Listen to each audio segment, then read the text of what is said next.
What if I told you Star Trek The Next Generation is now available on video? Yours to keep for just $4.95. Make it so. It's the biggest thing to happen to sci-fi, ever.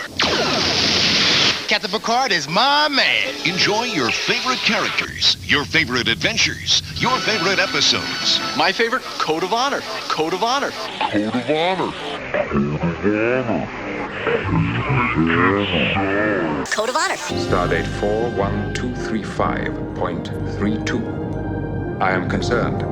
Hey, it's been a while since I've talked about a Next Generation episode. What was it again? Oh yeah, it was The Naked Now. Literally the episode right before this. I select what Trek to cover via Patreon poll, and while pretty much every Season 1 entry is bad enough to deserve its own video, I think it's telling that some of the most popular suggestions seem to be in the first handful of episodes. Next Gen didn't just have a bad first season, they threw out some of the worst stuff right off the bat. Code of Honor is only the third episode of the show, and it is a legendary stinker. Not only because of general Season 1 badness, but because many misbegotten decisions led to creating what I would call the most racist episode of Star Trek. Uh-oh. But how is it racist? Asks the purposefully obtuse guy in the comments who sees any criticism of something he likes as a personal attack. I think it's actually you who is the racist, he says smugly as he clicks downvote after only reading the title of the video. He then leans back proudly and daydreams of all of the people he can argue with on the internet while declaring Blazing Saddles would never be made today. Well, I will gladly answer this good faith question, and I will do so as we take a little walk through the episode itself. We begin with the Enterprise arriving at the planet Ligon II in order to obtain a rare vaccine for another Federation planet. So they park the station wagon nearby, and the Ligonian leader beams up to negotiate.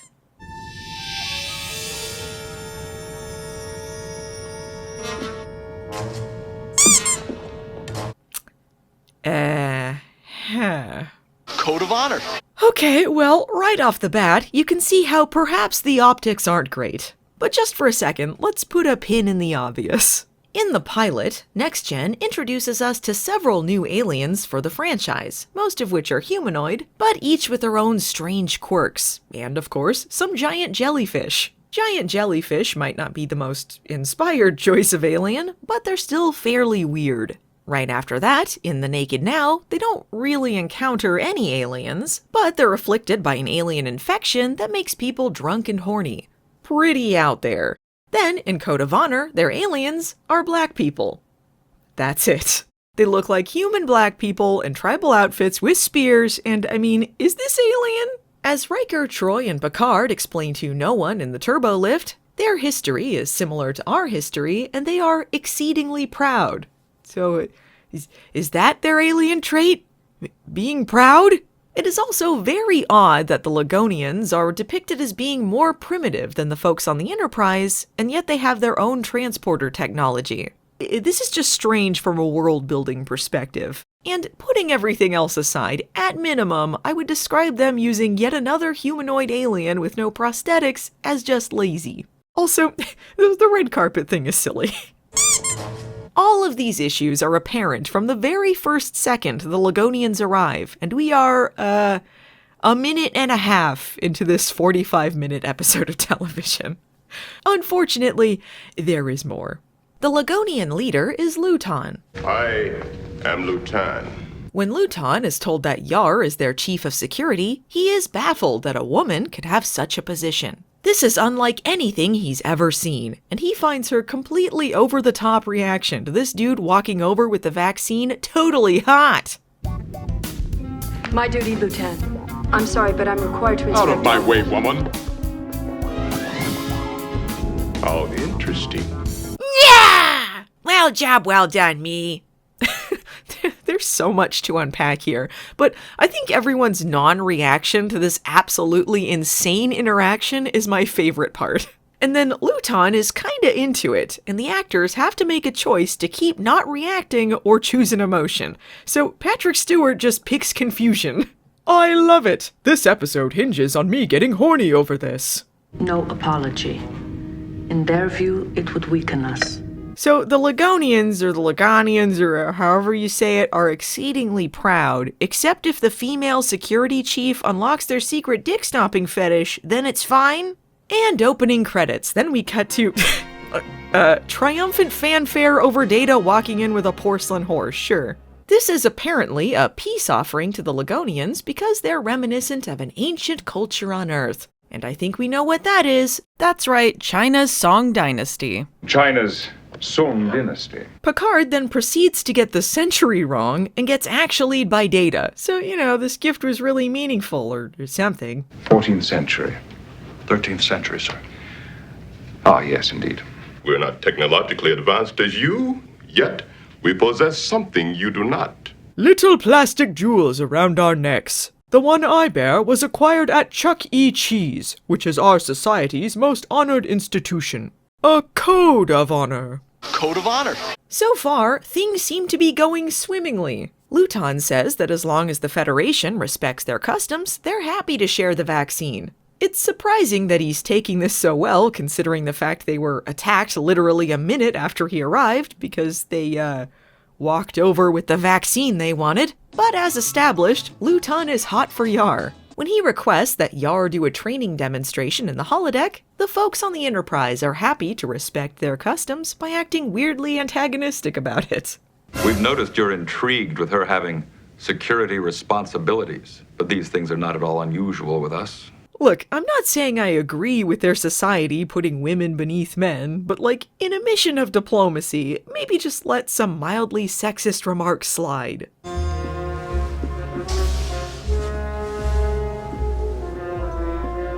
What the hell was that? After Yar's stunt double does the demonstration in the high school auditorium, it's settled. Diplomatic relations ended. Horny wins. Yoink!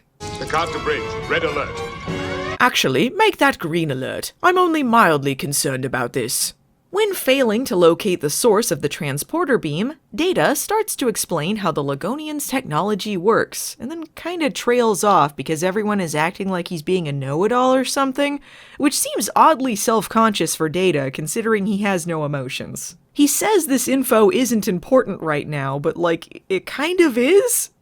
You should know how it works in order to trace it? I mean, maybe it doesn't matter because they never come back to this transporter thing, but I'm just saying. He can correct Picard on the porcelain horse thing, but this info is unwelcome? But what is welcome is when Data informs them that the Ligonians respect patience. So, I guess they'll just... wait. Yeah, so... they're just gonna do nothing and hope it works out. Stardate 41235.32. I am concerned. The vaccine, Captain! You must get the vaccine! I can't watch any more people die! Anyway... May I speak to you about my son, Wesley? What? What are we even doing? Come on! No, we're fine. Riker is keeping his promise to make Picard look good in front of children by immediately trying to shoo Wesley away from the turbo lift. Which, Wesley isn't even doing anything. He said he wasn't going to step onto the bridge, so he's just kind of peeking in. So really, on a technicality, he wasn't on the bridge, just looking at it. And he's just an aw shucks little kid, so he can't be punished for standing near the bridge and looking in. He's just curious about the bridge and really knowledgeable, according to his mom, who was only speaking as a mother, of course. But if Picard would just let the kid onto the bridge, he would see that he's really smart, as demonstrated by the fact he found that bridge/turbo lift loophole. Because he's not technically stepping on the bridge. Yeah, sure, let's have Wesley sit at ops right now. Why the fuck not? Well, anyway, Data is explaining how the Ligonians lived by strict codes of honor, and somehow this ties into Native American rituals, which then leads into explaining that I guess French is an obscure language now? And then Picard gets really mad because he is proud of being very French, as demonstrated by his British accent, but French name, which I know is explained in canon, but is still kinda weird. Also, why is the French language phased out? What happened there? So the French language isn't really known, but really French names, like Jean-Luc Picard, are still used? Did they explain any of this in one of the books, or just retcon it? And while I'm at it, Wesley wasn't technically on the bridge. Eventually, Picard is invited down to come hang out with the Ligonians and maybe possibly get Yar back, because honor or something. Luton smugly comes up to meet them and introduces them to his wife. Uh-oh. Have you been treated well, Lieutenant? Fine, Captain. Yeah, definitely sounds fine. Okay, so Picard and Troy have to go to this banquet later and politely ask for Yar back, as is their custom, I guess. It doesn't really seem like much of a banquet, as it's mostly a guy juggling hatchets while people bang sticks together, but who am I to question Ligonian culture? It's also customary for someone to run into the camera at Ligonian banquets. Picard honorably asks for Yar back, and Luton honorably backs out on the deal and says he's keeping Yar. In fact, he's in love with her and wants her to replace his previous wife as his first one. I challenge your right of supersedence, a struggle to the death. The challenge is unequivocally refused. Then you shall have no treaty, no vaccine, and no Lieutenant Yar. Ship's log. Right, so Yar has been challenged to the death by Luton's jealous wife, Yarina. Wait, she's named Yarina? Wait, just Yar with Ina at the end? Was this a placeholder name, or... I don't even know what to say about that. What in the world? Code of honor. Anyway, I guess Yar has to fight Yarina because the Federation has to respect the customs of the guy who committed a crime against them and then broke those customs himself because he got too horny. That's apparently what the Prime Directive means. But also, I mean, Yar is kinda flattered though? But it was a thrill. Such a basic male image. And having him say he wants you. Yes, of course it made me feel good when he... Troy, I'm your friend and you tricked me. Women, am I right? They're always secretly into it. And then Yar reveals that she wouldn't kill Yarina, but she'd love to embarrass her in a fight because, wow, what a bitch, am I right? Clearly this was her fault that her husband is an idiot. It's quite sad that this is one of the few stories centered on Lieutenant Yar, and even then she's treated like a sexy plot device. Up until this point in the episode, which is halfway in, she has done next to nothing except be bad at her job and react to things. People make fun of the fact Troy was introduced as a very fan-service-y character, but early on in TNG, apparently they really wanted to drive home that Yar was the hot one. The previous episode featured the infamous scene where she has sex with Data after giving her backstory about rape gangs, and now here she's forced to get into a catfight over a dude who stole her as a trophy, which was apparently flattering on his part and insulting on the oddly similarly named wife's part, for some reason. No wonder Denise Crosby wanted out of the show, good god! I feel like the misogyny of this episode would get more of a mention if it weren't overshadowed by the blatant racism. Picard waltzes in to talk with Luton about how he gets it, Yar is hot, even if he himself doesn't get a lot of sex as the captain. I see. Captain Picard is my man. But why is Luton letting Yarina walk all over him? Well, because women are objects, but they own a lot of land, so Luton doesn't really want to rock the boat with Yarina. Which is why he demoted her for a woman who isn't from their planet and owns nothing there. Man, Luton just sucks at everything. And now, Geordi's shaving.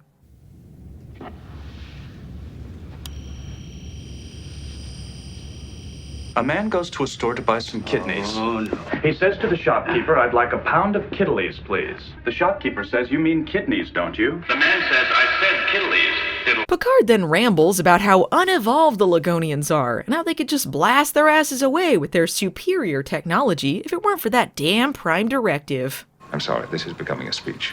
You're the captain, sir. You're entitled. Why, thank you, Troy, you're right. Well, while I'm at it, I was saving up a speech about how you can't judge old media by modern standards. See, even if you acknowledge that something is from a different time, you can't criticize anything that doesn't hold up about it, or you're part of the woke mind virus. Take this episode, for instance. In 1987, stereotyping black people as primitive, brutal tribes who kidnap white women was completely normal, which is why the director was fired partway through filming. People are just too sensitive today. Code of honor. Wow, a lot is on the line. Yar must fight to the death in order to get that vaccine. I sure hope the tension isn't completely obliterated via Riker's voiceover saying they'll just beam her out if it seems like she's gonna lose. The captain has made it clear he wants Lieutenant Yar beamed immediately to safety if her life should become endangered. You should know, Yarina, that Starfleet is the best and no one can beat us and neener, neener, neener. And you should know, Lieutenant Yar, that I am insanely jealous because it's just not possible for someone to not love Luton. I mean, he completely destroys diplomatic relations within minutes and then breaks our own rules and pisses everyone off. How could anyone not love him? He's like the best guy ever. I know Troy read my thoughts and apparently I'm really into Luton's advances and think he's a perfect specimen, but I can assure you that I only fight for the vaccine, Yarina. Well, Yar, the vaccine gives us 5G, and that's why this episode isn't racist. That's it, Yarina, you're going down. You brought me with you to Ligon to be of help. And help me, please. What is a way out of this? With the vaccine? None. Well, thanks for that, Troy. The weapons in that room, Captain, are surprisingly flexible, durable, and deadly. And light, as if they were made for women to use. I have extrapolated this also by examining their pink color and the text reading Weapons for Women written on the side. Even Data is asking if Yar is in love with Luton. And I mean, are we supposed to be questioning this too? I don't understand this story thread. Are we supposed to be on the fence as to whether Yar is really fighting for the life-saving vaccine, or she actually just wants to marry this guy? Like, there's nothing in the story to support this. Sometimes I think they just wrote things in to fill airtime.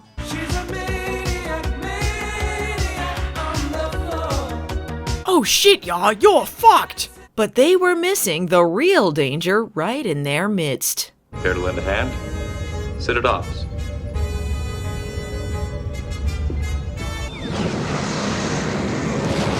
Code of honor. Well, here's the battle.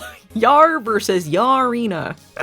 Yar puts on this ridiculous spiky oven mitt covered in poison and then fights Yarina in a shiny pink unitard, which cannot possibly let out any sweat during this very physical activity. And then they have to pretend these neon bars are so scary, don't touch them.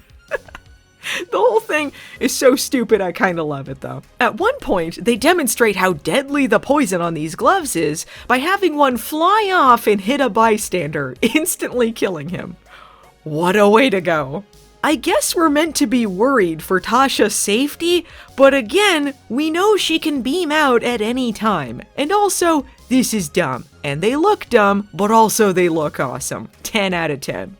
Eventually, Yar gets the upper hand, throwing herself on top of Yarina so they can beam out and heal her. I guess that other guy wasn't worth saving though. Luton is pissy because Yar was supposed to stay and become his first one, and now all of a sudden Picard is like, it's her choice and she'll come back if she wants. But wasn't that the whole point of making them fight, to respect Luton's wishes and get the vaccine? But apparently this counted as fulfilling their agreement, so he okays them to beam the vaccine aboard anyway? But then, beans, Yarina is still alive, and because she technically died, the marriage is over. And she chooses Luton's right-hand guy to be the new leader with her because he rooted for her in the battle, despite the fact this is a character who has sneered about her being nothing more than property the whole episode, and then comforted Luton at the end by saying, well, at least when she died, you got her land. I don't think they really established their hierarchy or their character relationships very well. This was a confusing ending that I'm unsure how to feel about. Do you want him? No. There would be complications. Also bewildering in delivery and intent. Luton is now number 2, just like this episode, and we're out. Code of honor. If you're still undecided on whether you find this episode racist or not, well, the people involved with the show were pretty clear on their opinion. Executive story editor Tracy Torme was embarrassed by Code of Honor and compared the depiction of black people in the episode to 1940s tribal Africa and Amos and Andy. Brent Spiner said this was the worst episode they ever did, saying it was inadvertently racist. Jonathan Frakes was less charitable, calling Code of Honor a racist piece of shit. He hated the episode so much that he tried to prevent it from being re-aired.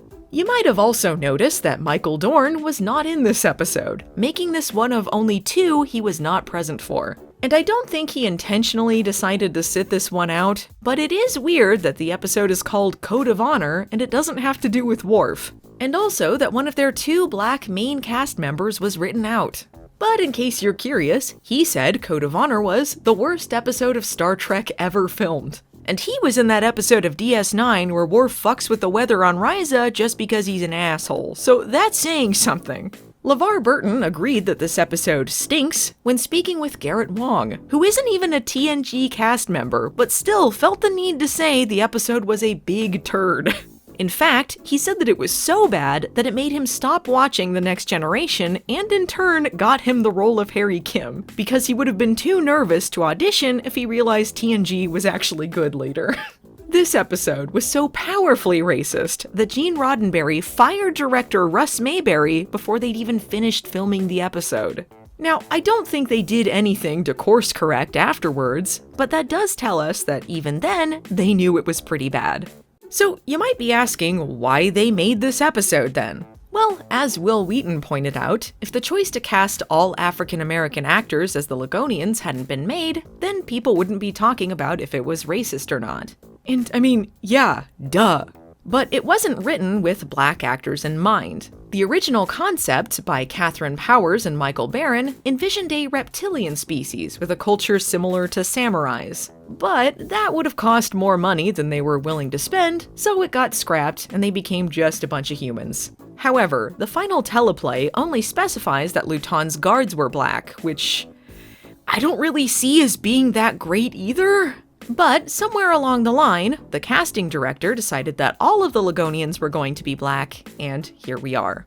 Whether it was intentional or not, Code of Honor includes many racist stereotypes. And on top of that, it simply sucks ass. It just does. Characters act weird or don't react to things in ways that make sense. Everyone is written badly, but especially the women and the guest stars, and the Ligonians just do whatever the hell until the episode ends. The plot felt very antiquated, like it was left over from the 60s era, but even then, they were usually a little more culturally sensitive. I think that's what makes it sadder. The only part I liked, and I mean this ironically, is the dumb battle between Yar and Yarina, because it was silly and it made me laugh. I wouldn't really recommend this episode to anyone. It does indeed stink. So, bye!